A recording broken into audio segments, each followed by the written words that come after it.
all the person's bad qualities are eliminated, and they have only good qualities, which means that all of their time, energy, intention, work, all their qualities become spiritual. Spiritual means in relation with Krishna. So, anartha-nivritti is a very important stage in the development of devotional service. Yeah, turn down the room ambient sound. It's raining really hard. It means that all of a person's bad qualities go away. Anartha-nivritti. And this is where we see that most devotees get stuck. We know devotees who've been chanting the holy name for 20, 30 years or more, and they are still not at this stage of anartha-nivritti. Yeah, they've taken initiation from a bona fide spiritual master. Yeah, they've been chanting the holy name for so long. And even so, they're not getting past anartha-nivritti to the stage of steadiness. That's the next thing. After all these bad qualities go away, then the next stage is nishtha. Nishtha means steadiness. Steadiness. If someone is steady in devotional service, it means they don't fall down. They don't become involved in material activities again. They don't desire material enjoyment anymore because they have a source of spiritual enjoyment that is far superior. So they don't need these material things. So why is it then that the devotees are not attaining anartha-nivritti? Why is it that our God brothers, for example, they keep falling down, they keep having spiritual problems? Why is that? Well, it could be that, for one thing, they don't know enough about anartha-nivritti. You'll find that this nectar of devotion that we've been studying is not very well known in the temples. You go around to the different temples, you'll find that people aren't studying it, they're not lecturing from it, they're not reading it, they're not knowledgeable in these things. So how are you going to attain anartha-nivritti if you don't know what the anarthas are?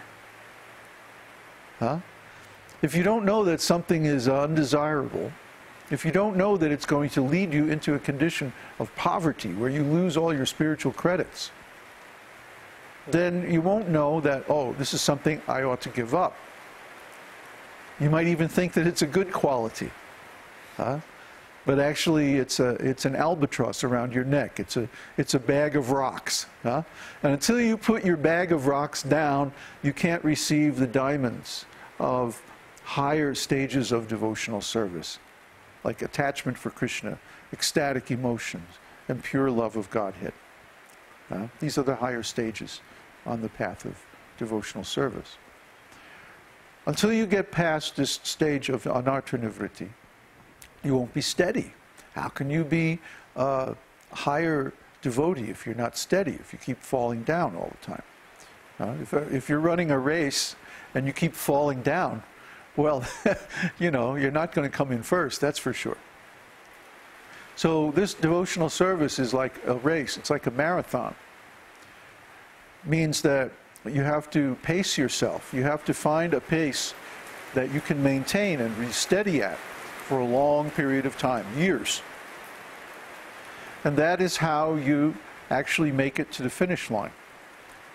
You become steady, you pace yourself, but the qualification required is this anartha-nivritti, to attain that steadiness.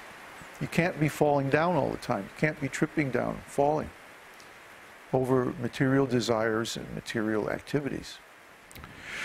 So, what we're going to study today is the different types of anarthas, and say a little bit about each one.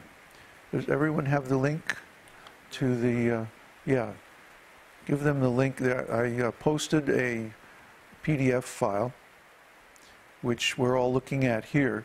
We have it printed out. You should also be looking at it.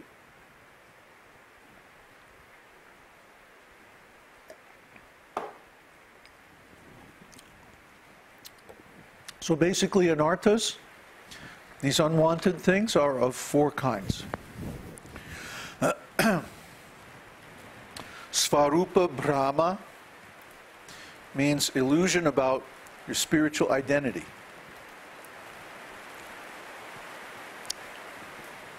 We're all spiritual beings. We are eternally spiritual beings.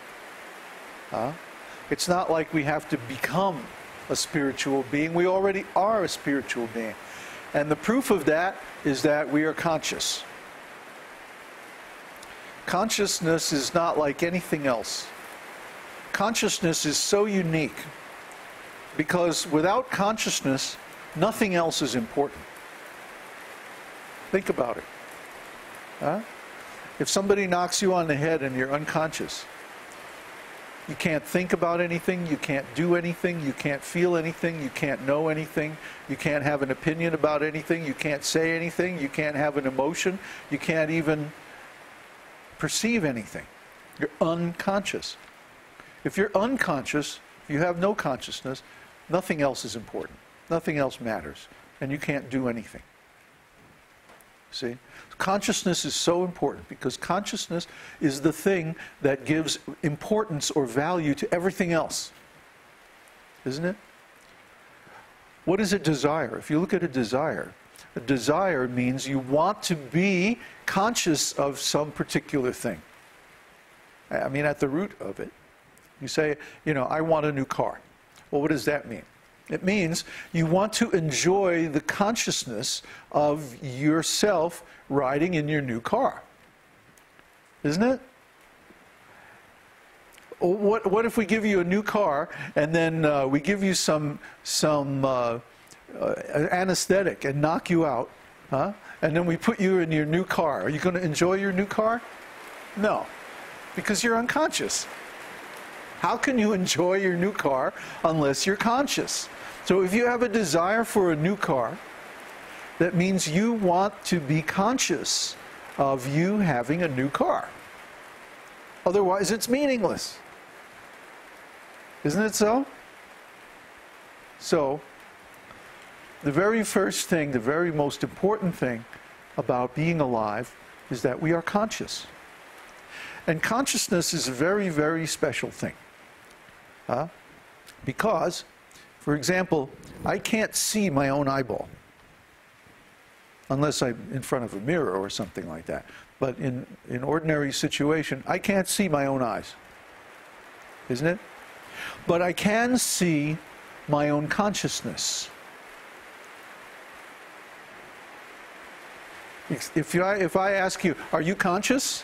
What are you going to say? Yes, right? So you are conscious of the fact that you are conscious. That means that consciousness is not an ordinary thing. Consciousness is not a material thing. It means that consciousness is transcendental. Transcendental means it's not of this material world. Some people try to say that consciousness is some byproduct of the function of the brain or something like that. Well, if that's so, then how can we be conscious of consciousness? See? If consciousness was simply a function of the brain, it would be like the eye. The eye cannot see itself. But consciousness can see itself. Therefore, consciousness is not material. Consciousness is spiritual, and because of that, consciousness is eternal. You can never remember a time when you are unconscious, can you? So our very existence has to be not on this material platform, but on the spiritual platform, on the eternal platform, without beginning or end.